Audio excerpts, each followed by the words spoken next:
Ladies and gentlemen, good day and welcome to the Rainbow Children's Medicare Limited Q2 FY26 earnings conference call hosted by IIFL Services Limited. As a reminder, all participant lines will be in the listen-only mode, and there will be an opportunity for you to ask questions after the presentation concludes. Should you need assistance during the conference call, please signal an operator by pressing star, then zero on your touchtone phone. I now hand the conference over to Mr. Rahul Jeewani. Thank you, and over to you, sir. Hi, good morning, everyone. This is Rahul from IIFL Capital. I welcome you all to the second quarter earnings conference call of Rainbow Hospitals being hosted by IIFL. From Rainbow, we have with us today Dr. Ramesh Kancharla, Chairman and Managing Director, Mr. Vikas Maheshwari, Group CFO, and Mr. Saurabh Bhandari, Head of Investor Relations. Over to you, sir, for your opening comments. Thank you, Rahul. So, good morning, everyone, and thank you for joining us for Rainbow Children's Medicare Limited earnings call for the Q2 FY26 and first half of the year. So, I would like to start with a few key strategic and operational updates for the quarter. During the quarter, our operational performance showed some softness, largely influenced by low incidence of seasonal illnesses, resulting in lower patient volumes in general pediatrics and also pediatric intensive care. In addition, early festive seasons like Ganesh Chaturthi and also Dussehra compressed the typical peak period for admissions. These factors collectively led to lower occupancy levels and a transient impact on the financial performance. However, the underlying business fundamentals remain strong, with the continued growth in specialty services, disciplined cost management, and steady progress in operational efficiency. However, these challenges are temporary, and we expect normalization in upcoming quarters. I'm pleased to inform you that the acquisition of Prashanthi Hospital in Warangal, Telangana State, and the Pratiksha Hospital in Guwahati, making Rainbow a strategic entry into the Northeast region. Both the hospitals have now been fully integrated into the Rainbow network, and initial traction has been encouraging and in line with our expectations. Further, we commissioned our new hospital in Rajahmundry of 100 beds in the East Godavari district of Andhra Pradesh. Having a regional hubs in Visakhapatnam, Rajahmundry, and Vijayawada would cover most of the affluent parts of Andhra Pradesh. We are now gearing up for the upcoming commencement of two hospitals in Bangalore, Electronic City, and the Hennur branches, further expanding our penetration in this key metropolitan city. With this additional, Rainbow Children's Medicare Limited will conclude its current high bed addition, having added 780 beds over the past 2 years' time through expansion as well as acquisitions. To dwell on the financials for Q2 FY26, the revenue registered a growth of 6.5%, amounting to 445 crores. EBITDA increased by 1% to 149 crores, while the PAT was degrown by 4%, registering 76 crores. The overall occupancy rate for the quarter was 52%. I would like to share the project update. The Electronic City in Bangalore City of 90 beds is fully ready for clinical commencement, waiting for the government approvals. The Hennur facility of 60 beds in the final stages of conclusion and is expected to commence operations by January 26. The regional hub hospital at Coimbatore is in the project phase now and is expected to ready by the end of the FY27. In Gurugram, the construction work was progressing rapidly at both 44 and Sector 56, but the work has been stalled by the government temporarily because of a dangerously high pollution in Delhi NCR. We have signed up for 150-bed hospital in Pune on Bangalore Highway, and is currently in design phase while waiting for the permissions. I am pleased to announce the appointment of Mr. Abrar Ali Dalal as a Group Chief Executive Officer for Rainbow Children's Medicare Limited, effective from January 20th of 2026. This appointment marks an important milestone as we fortify the leadership team to drive the next phase of growth and strengthening our business operations. On international business, though some of the issues regarding the medical visas persisting, we have seen some progress on international business front with a monthly revenue tracking 3 crore rupees. We see the business returning to normalcy in the coming quarters. Clinically, we continue to do very well in our pediatric specialties and quaternary care with improved case mix and the revenue contributions. I would like to share one of our remarkable clinical outcome during this quarter. A 27-year-old expectant mother with a underlying complex cyanotic congenital heart disease having a single ventricle underwent shunt surgery called the Glenn procedure to improve her oxygenation and quality of life during early childhood.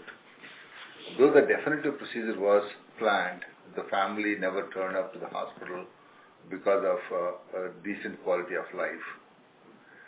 She got married and planned for pregnancy. Unfortunately, she lost 3 pregnancies in her 6th and 7th month of pregnancies because of intrauterine death of these babies.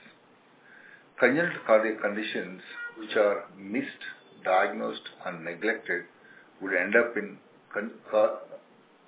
causing significant problems in the early adult and late adulthood onwards. This group of conditions, usually called as a GUTCH, which is a grown-up with the congenital heart diseases. These conditions are best dealt by the pediatric cardiologists along with the cardiac surgeons. Here, this lady has come to us, to Rainbow Children's Hospital and Cardiac Institute, with a hope to save her baby for a current pregnancy. During the evaluation, she was found to have oxygen saturations of around 75. This clearly indicates that continuation of the pregnancy may result in intrauterine death of the baby because of poor oxygen saturation. Scientifically, this could have happened to her in the previous pregnancies, resulting in the intrauterine death. Since any surgical options carry high risk of maternal and fetal mortality, our cardiac and perinatal teams had an extensive deliberations and also finally decided to rescue the baby through non-invasive procedures. The pediatric cardiac team planned innovative procedure, first of its kind, doing through catheterization, placing a stent from the single ventricle through the pulmonary valve, which is atretic and perhaps malformed, into the pulmonary artery. This was the plan. This plan was executed meticulously and post-procedure, successful procedure, the oxygen saturation has gone up from 75 to 94%.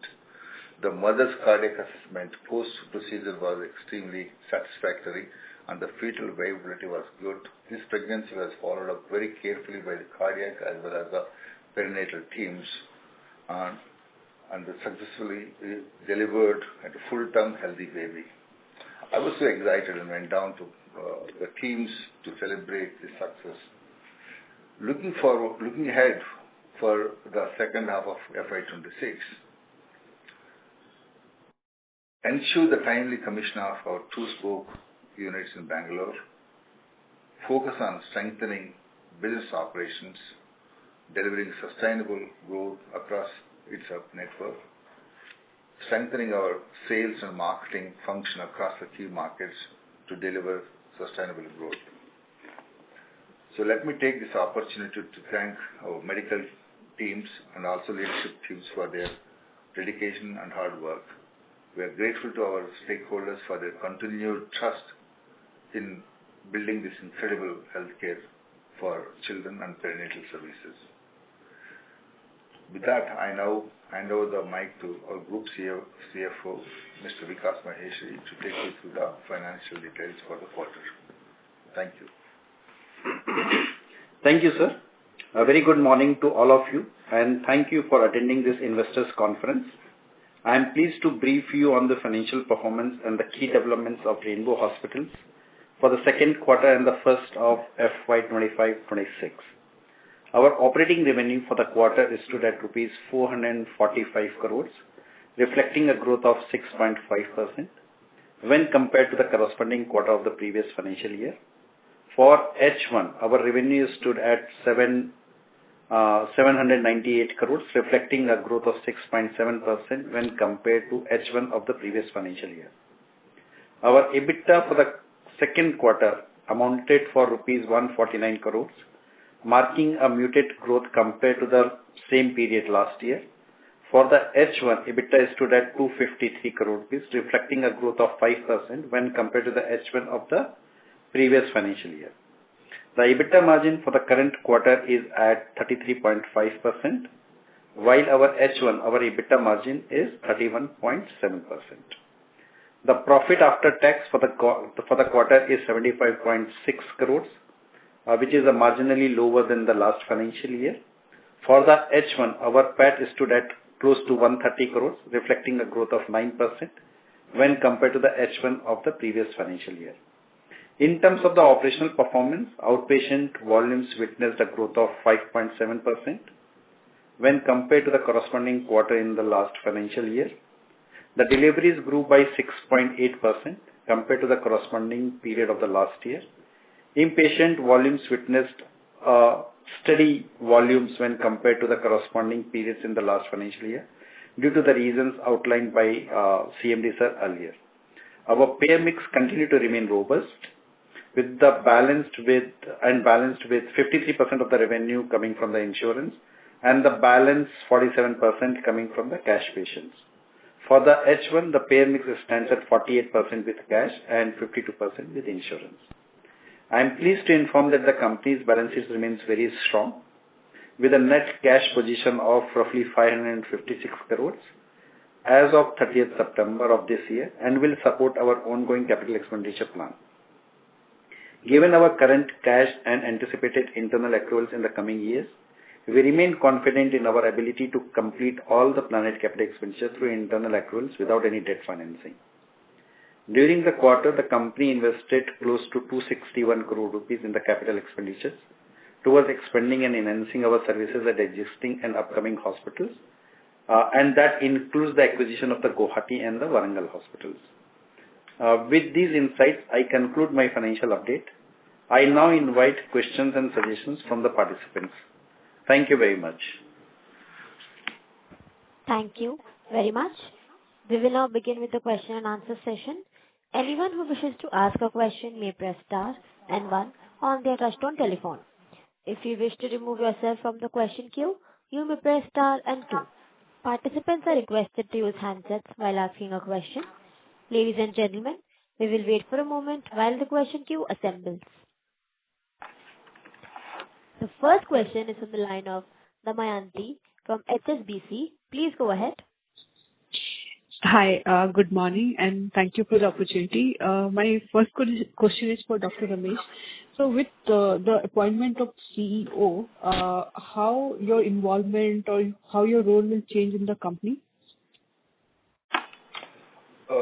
Yes, Damayanti, I've been the front line for a long, long time. And also the time has come that, there is a professional management of this company. We are expanded significantly and also the multi-city. And it's important that, of course, I'm there as a chairman, aligning with a CEO and the strategic team. And drive of the professional CEO is definitely is much needed for the organization of this size to drive the operation, to kind of guide the facility directors across and functional heads. It's a professional job. I think it's very, very important to have a proper chief executive officer who's kind of a significant experience in driving independently of the operations P&L for the organization. So that's why we've done extensive deliberations and interviews, and then finally we chose to have Mr. Abrar Ali as a CEO. Okay. So obviously, I think so you will be there to, handhold and advise the company as we progress ahead. Thanks for that. My second question is on your new units, Prashanti and Pratiksha. So both integrated during second quarter, as you mentioned. So just some color on the revenue contribution which came through these new units and your plan and expectation for scaling up operations in these two units. Yeah, this is the early phase. They were doing about, the Pratiksha was doing about 8.5 crores, because when we've taken away, changed over completely as the management, and also even the insurance, everything has got changed. We are applied in the process of getting all the permissions. Of course, the revenue is decent enough, but I think it will show up actually uptick on the revenues probably by December onwards. Now we have all the permissions and all the insurance everything on board. The same thing with Warangal also.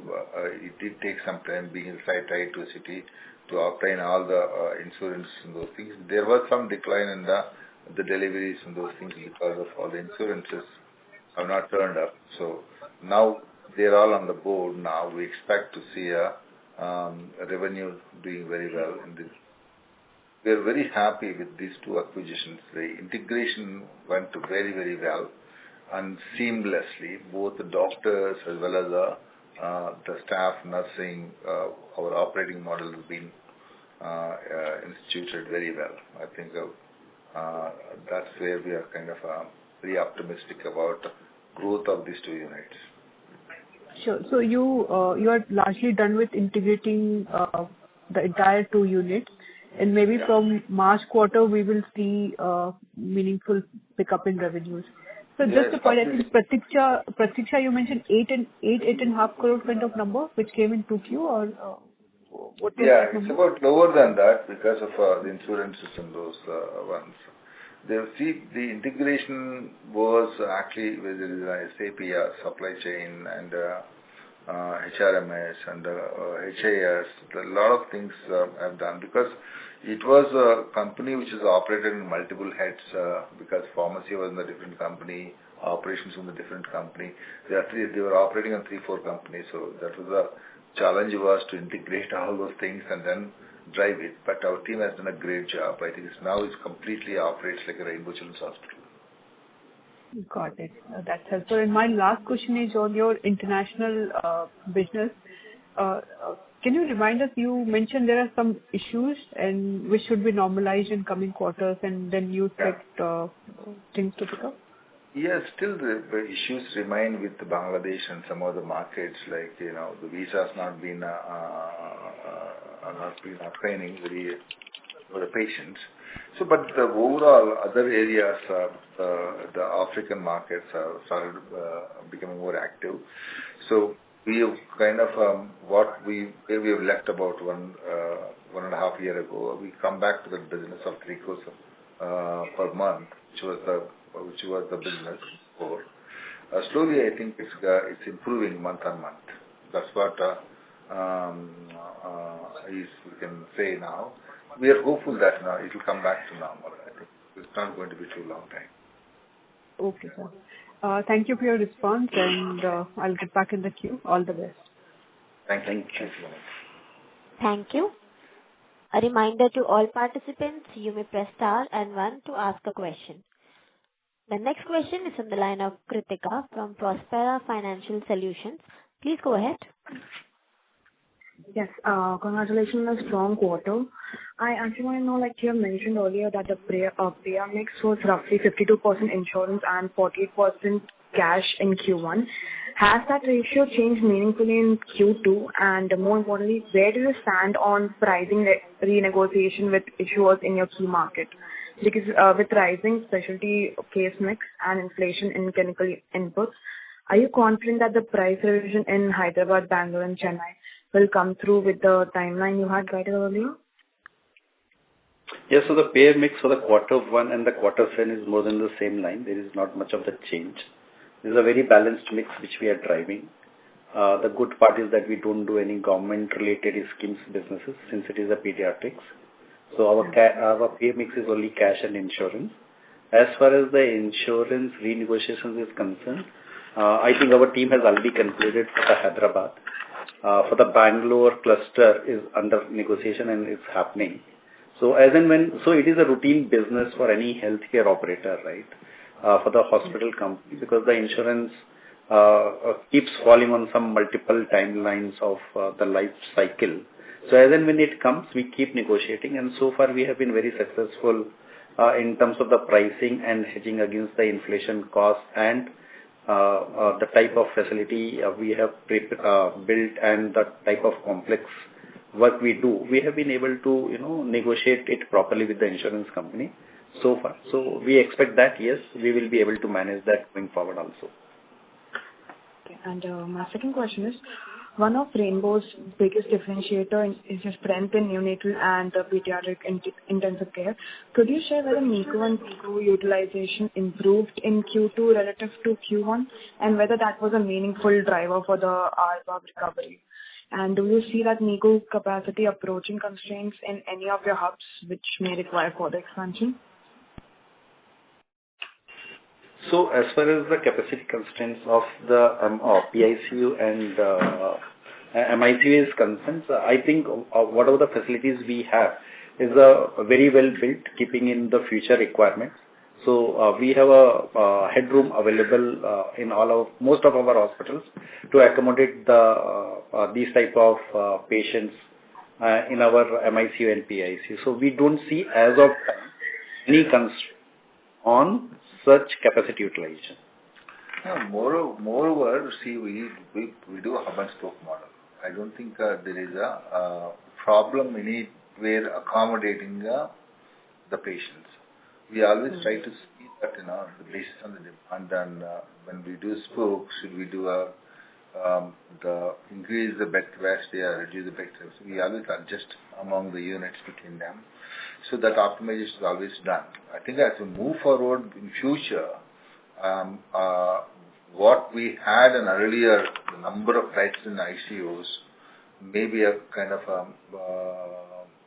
the numbers wise, we probably need to optimize a little bit down because of number of the units are distributed within Rainbow network itself. Because in the past we used to think about the hospitals to have a larger units.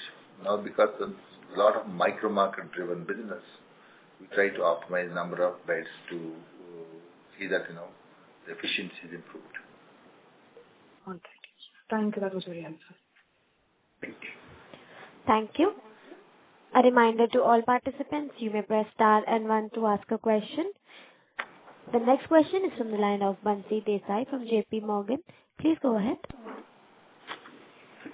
Yeah, hi. Firstly, congratulations on the CEO appointment, and we look forward to speaking with him.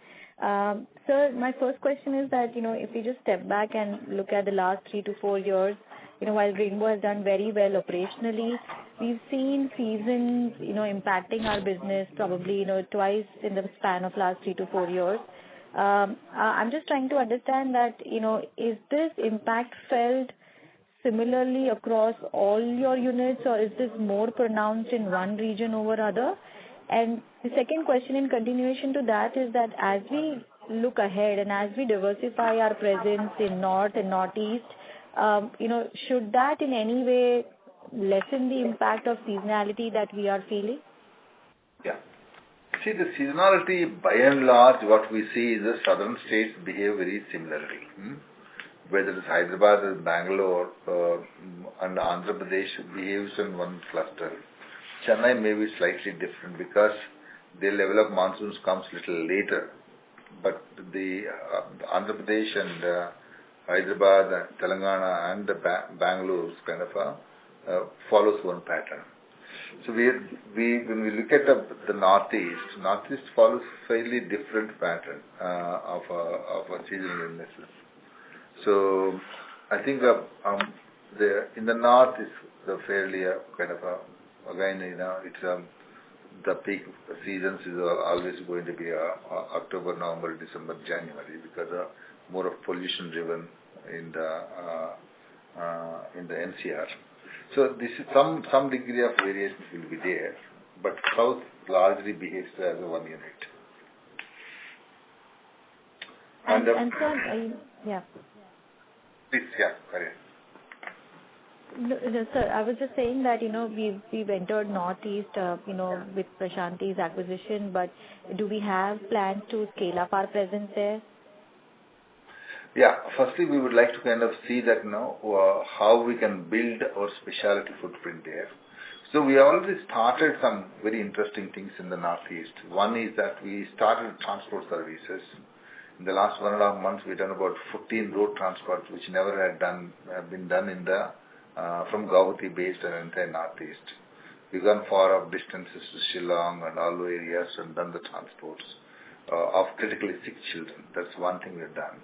We are adding specialties one after the other. We had pediatric neurology service in Guwahati, pediatric nephrology and pediatric respiratory medicine. So I think one of the important things is to build this as a hub hospital. That's what is our focus is, and we're trying to see that how fast we can do a pediatric cardiology, cardiac surgery in that area, in our Guwahati hospital. So we want to see that the base business is very good and very strong, and reputation is very good. We would like to see that this hospital pediatric services to be kind of for the Northeast. Then we can look out for the spokes in the smaller cities like Silchar is a good place, and there is a Shillong is a good place. There are opportunities are there. They're all very, very greenfield. So we would like to strengthen ourselves first here. Next year time and start thinking about it. Thanks for that, sir. And secondly, if you could also update us on how our IVF centers are performing. It's been a year. If you could comment on how they're doing operationally and also in terms of, patient volumes. Yeah. As expected, our IVF growth is coming mostly through our own networks plus and B2C. So B2B is almost kind of close to kind of very negligible because obstetricians feel competitive because to send their infertility patient to Rainbow, which is a strong obstetrics network. So we had a sales teams, but that didn't work. See, what is working for us is that one is in-house growth, number one. Second thing is B2C. Both are collectively, actually, we are growing pretty impressively. About the last year, the same quarter to now, is about 40% growth is there. But it's a low base, but we would like to see that we continue to grow impressively 25% in future. All right. I have questions. I'll join back in the queue. Sure. Thanks. Thank you. Thank you. A reminder to all participants, you may press star and 1 to ask a question. The next question is from the line of Rahul Jeewani from IIFL Capital. Please go ahead. Yeah, thanks, sir. Sir, you did talk about seasonality in terms of obviously impacting our performance this quarter. Now, if we look at the IP volume growth between the mature and the new hospitals, it seems that the IP volumes in mature hospitals have declined a high single-digit kind of a number between 8-9% YOY. So why is the impact of seasonality more pronounced in the mature hospitals, given that for some of these mature hospitals, we would be doing other services as well, like at the Banjara Hospital? Yeah. So the mature hospital has got a standard regular business, which is about 50%. So we expect them to do in the Q2 and Q3 about 60+%. If you go back and see that the last year we have done about 65%, okay, 66%. So when there is that 66%, the 10% growth comes from the seasonal business. So when we see our occupancies, that the 10% comes from the seasonality, and the revenue generation will come about 12 to 14%. So which is why we typically guide about our occupancies goes up by about 8%. Our revenue grow by 12% in the Q2 and Q3. This typically happens in most of the years, but sometimes it's cyclical when there is no seasons. But that's what exactly we have seen it. We've seen our base business is pretty good. Our EBITDA stands is pretty still robust, but your occupancies are down by 8%, and your revenue down by probably 10%. If there is a kind of seasonality was there, probably we would have done about 16-17% of a growth. So this is exactly the clear cut. Why the matured hospital takes, because when there is no seasonality, people get attracted to come to popular hospitals in the seasons. So the second important thing is the pediatric intensive care. When there is a seasonal illnesses are in the heightened, there's a significant number of some portion of children become sicker because of pneumonias and some of them becomes more sicker. They require intensive care services.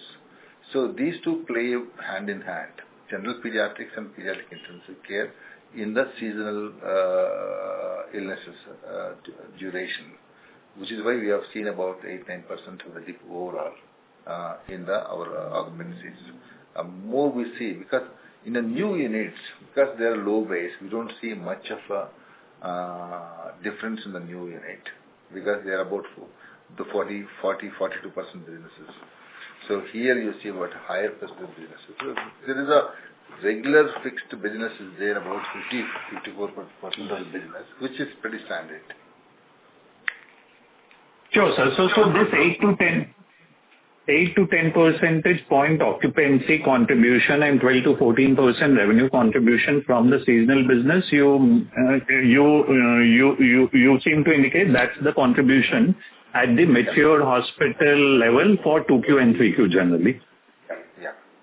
That's exactly what Sure, sir. Sure. And sir, with respect to, let's say, the IVF revenue, so can you talk about in terms of some of the levers which could help us to reduce the impact of this seasonality in the overall business? So obviously Northeast expansion would help. Can IVF scale up also help us in reducing the impact of this seasonality?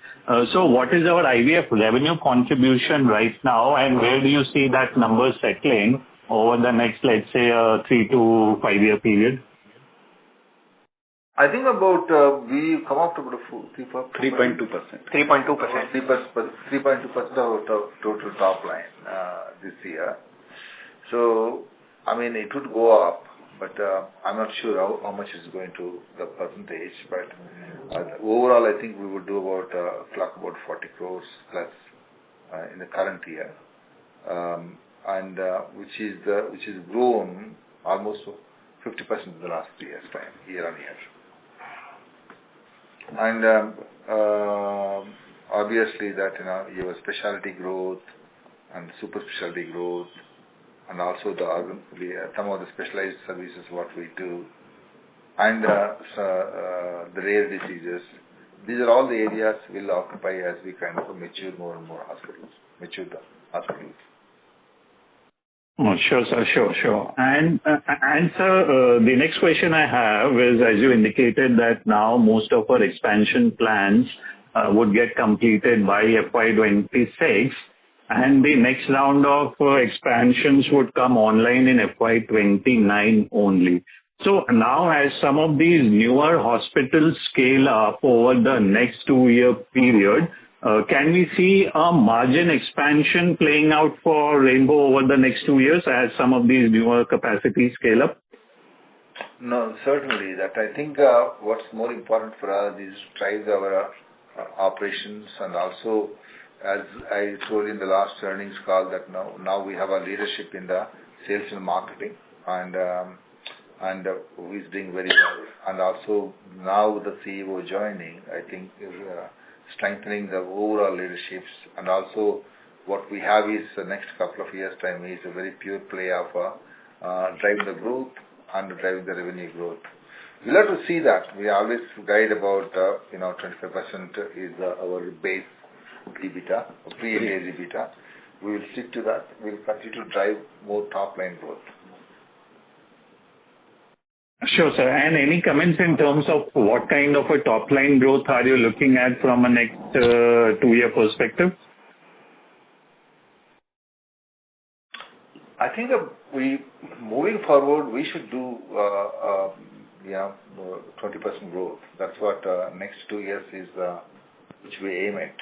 Because we have done all the expansions, we've added plenty of beds in the growing business, and the growth areas. And as long as we stabilize our mature units to kind of 8-10% of growth, rest of them grow at about 25%. Consolidated, we do 20% growth. Sure, sir. So this 20% growth includes the contribution from M&A, or you are talking about the organic growth for the business? For including M&A. They are integrated now, so they are part of the business now. Sure, sir. Last question before I join back the queues. We continue to generate very healthy cash. Right now also we have around 560 crore of net cash on books. So with the Guwahati and the Warrangal acquisitions being done, are you looking at more M&A, or would you slow down, let's say from a 2-year perspective, scale up these newer assets and then only evaluate fresh M&A? So any color there would be helpful, sir. Surely, if there are M&As which are appropriate, we would definitely be kind of interested. If such opportunity comes, we would obviously be looking at it. There is cash on the balance sheet. We have got execution capabilities.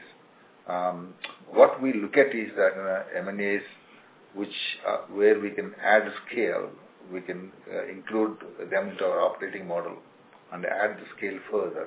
We would definitely look at them. Sir, I will join back the queue. Thank you. Thank you. Thank you. The next question is from the line of Isha, an individual investor. Please go ahead. Hi, good morning. So I'm fairly new in analyzing the hospital industry. So sir, my first question is, how is the company able to maintain such high gross margins of 86-87%?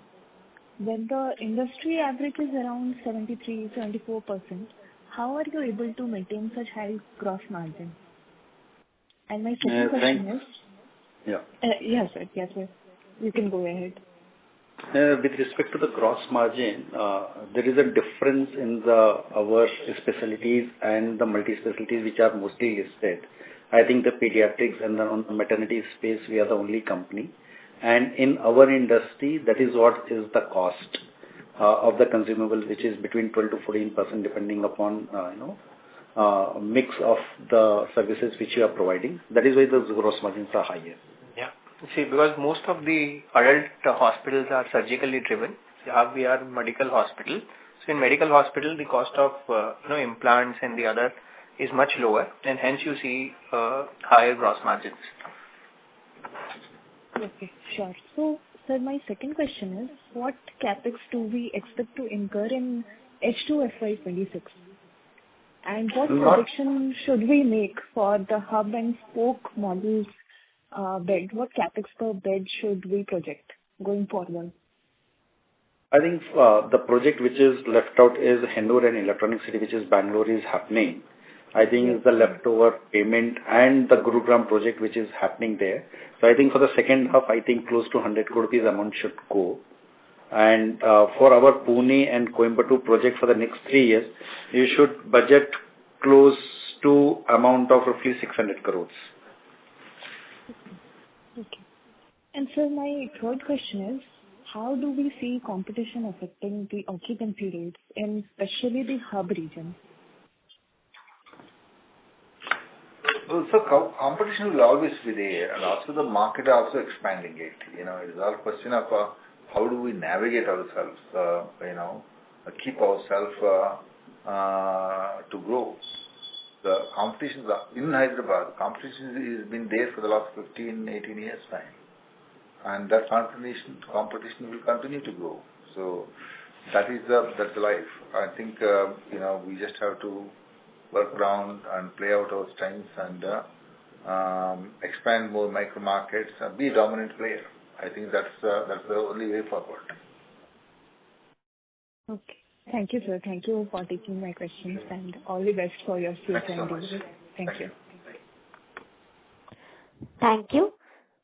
A reminder to all participants, you may press star and 1 to ask a question. The next question is from the line of Vishal from Systematics. Please go ahead. Yeah, thanks for the opportunity and good morning, everyone. I heard that you talked about expanding in Pune. Can you kind of give some color as to what size of a hospital you're looking there and any competitive? Are there any large pediatric hospitals already there in Pune?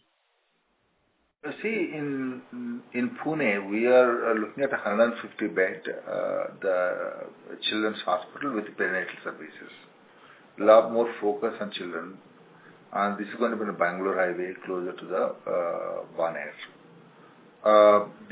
When you look at the landscape in Pune, and Pune is kind of another city like Hyderabad and Bangalore today, and there are a lot of mom and pop stores which are doing well, because a lot of deliveries are happening and also a lot of child population is there in Pune.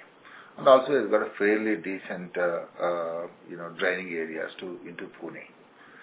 So this is the competitive landscape. The real children's hospitals who are doing significant work are more on the trust and medical college side, not much in the pediatric file. For example, Dinanath Mangeshkar, they have a fairly large department, and also the couple of medical colleges got a large department. There is some pediatric units are there, which are small, about 50 beds and 60 beds, doing some degree of ICUs and those things. And not a comprehensive pediatric hospital. There is a need and there is demand. Both of them are there.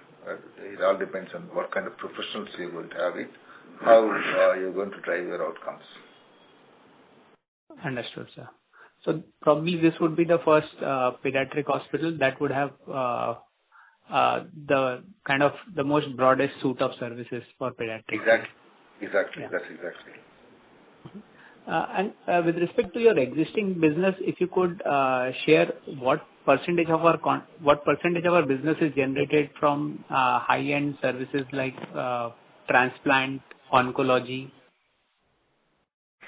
I think we do with the tertiary quaternary services together. It's very difficult to separate in children's hospitals. So all put together, about 40% is our tertiary care and quaternary care together, including transplant. About 40% of the business. Okay, and is this part of the business growing faster than the rest of the business? I think when you do a hub and spoke model, it gets diluted, isn't it? Because you're doing a lot more spokes also.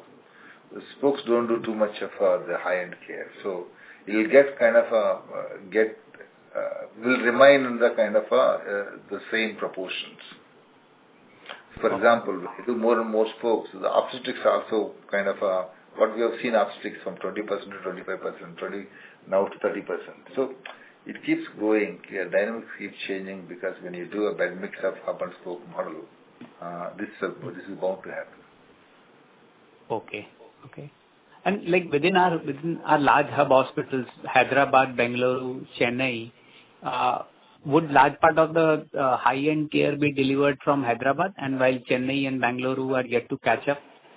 Yeah, it's not catching up. It actually takes a long time to build the high-end services for children. One is the expertise. Number 2 is awareness. Number 3 is outcomes. So all these things will take its own time. So this is it took a long time for us in Hyderabad, but we have started doing a transplants, and we do renal transplants, renal bone marrow transplants. We started doing liver transplantation both in Chennai and Bangalore now. But to come to a kind of level of maturity, it will take time, long time. Okay. And just one final one on international patients. So two things. One is getting international patients in pediatric care. Is that more difficult than probably a general hospital?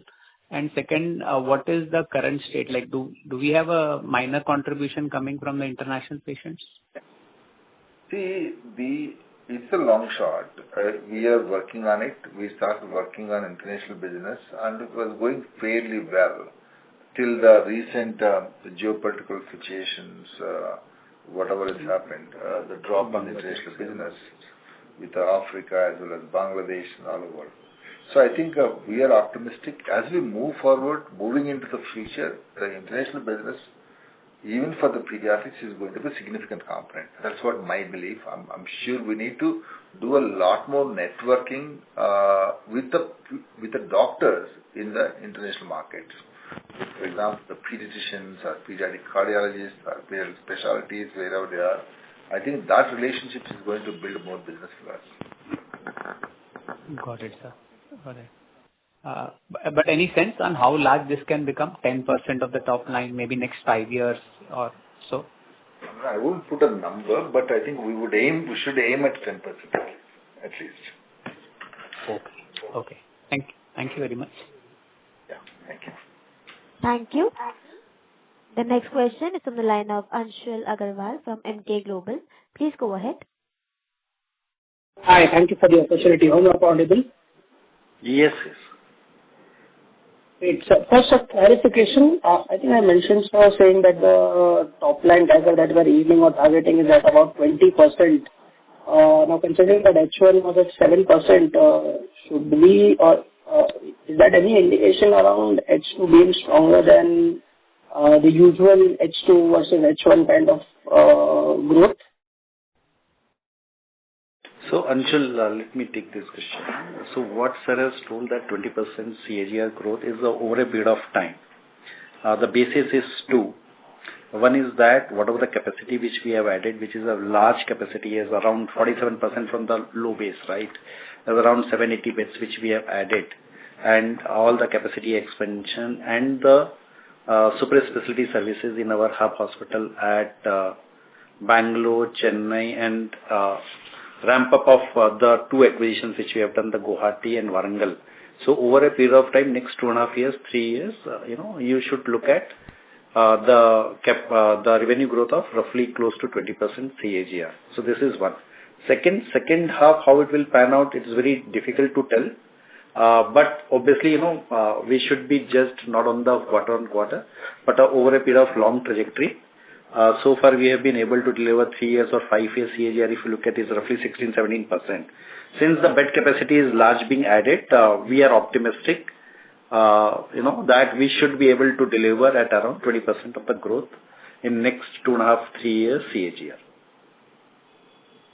All right, so growth could be back-ended, is what you're saying, on back of expanded capacity. Yes. Acquisition integration. All right. Sort of a follow-up on this only, sir. Our depreciation number has not increased on an H1H basis. Would this also sort of grow in line, considering that we've added almost 800 odd beds in the last, say, 2 years? So the commercialization of the Rajahmundry and the two hospitals, the Bangalore, which will happen in the quarter December, right? So we'll see some uptick of the depreciation on that side. Plus, in our case, depreciation includes some part of this Ind AS working, right? This lease which gets divided into finance cost and depreciation. But as a percentage, you should look at the similar type of trend, except 1 or 2 quarters where some 3 facilities getting opened, little bit of the bump up. Otherwise, it should be on the same range. Got it. Third question I had was any update on the break-even of the Bangalore and the Chennai hospital that we opened in 2024? the Annanagar and the Sarjapur hospital? Are we closer to break-even in Bangalore? So the Sarjapur hospital was broke even in about 15 months' time. Annanagar took about exactly what we guided, about 18 months' time. The last few months, it's a cash break even. I think whatever we have guided, they are following the line. So despite seasonality impact in the current quarter, the ramp-up on these hospitals has been in line with what we had guided? Yes. Got it. That's it from my end. Thank you very much. Thank you, Anshu. Thank you. Thank you. A reminder to all participants, you may press star and 1 to ask a question. The next question is from the line of Dhananjay from Alchemy. Please go ahead.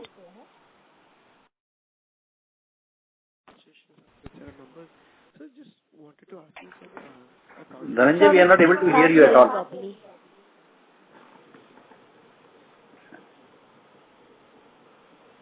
Dhananjay? As there is no response, I take the next question from the line of Rahul Jivani from IIFL Capital.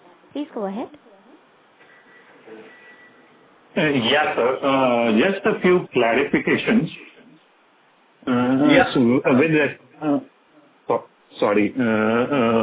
You indicated capex of rupees 100 crore in second half, but I missed the number which you said for Pune, then Coimbatore and Delhi NCR combined. Did you say 600 crores?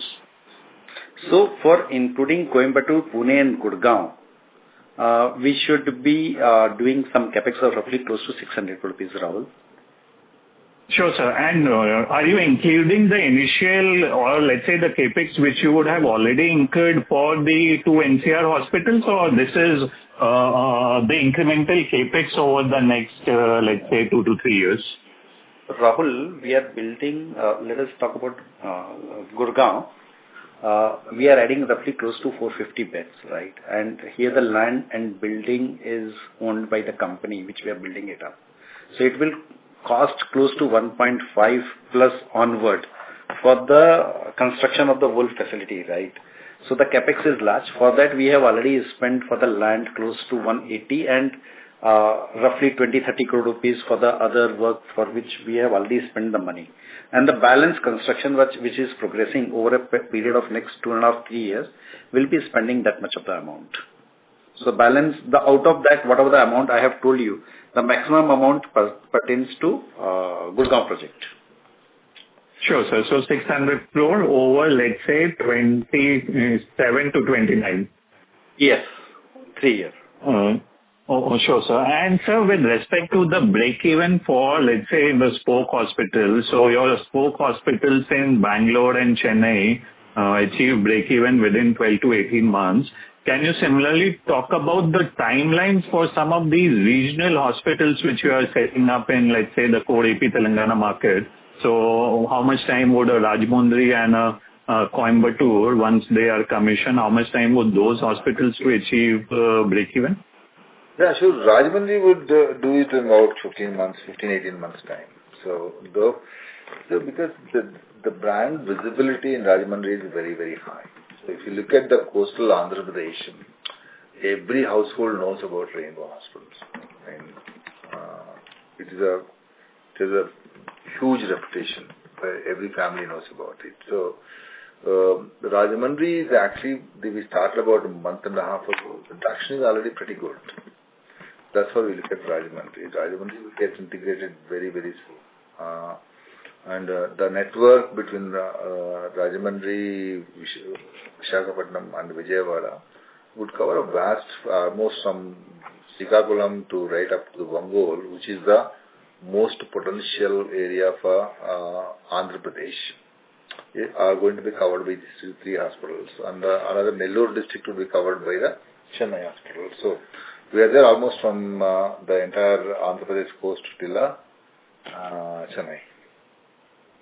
So that is going to be Warangal anyway the acquisition. So we need to just build on more pediatric business.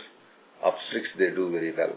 And these 2, Electronic City and Hennur, Electronic City might take a little longer time, about 15 months time.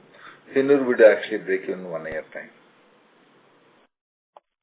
Sure, sir. And sir, with respect to, let's say, the regional hospitals which you are adding in these, let's say, tier 2 kind of markets, can you talk about how your pricing varies in terms of pricing between tier 1 markets and some of these tier 2 markets? So again, the tier 2 markets. So we have Vijayawada. Vijayawada is a matured hospital, which is almost 15 years of operations. The pricing of that hospital to Hyderabad is almost like 75 to 80% of Hyderabad costs. If I go to Vizag and Rajahmundry, I would probably about 70% of a Hyderabad costs. 65 to 70% of Hyderabad costs. Because they are a little more of a cash oriented, less of an insurance business and those things. You tend to drive more of occupancy, more of a popular for some time. Then you'll get settled after 3, 4, 5 years time as your reputation builds further. Sure, sir. So let's say pricing in these tier 2 markets could be 25 to 30% lower than what we have in tier 1 markets. Yeah, 30 to 35, Rahul. Yes, 30%. 30%. But at a steady state level, these hospitals should be doing margins which you make in your tier 1 hospitals, given the cost structures also would be lower in these markets. That's true.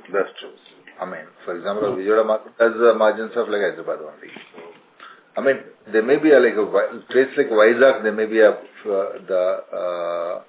4-5% less because it's a city of difference. There's a lot of public sector and a lot of district populations who are price sensitive, those things.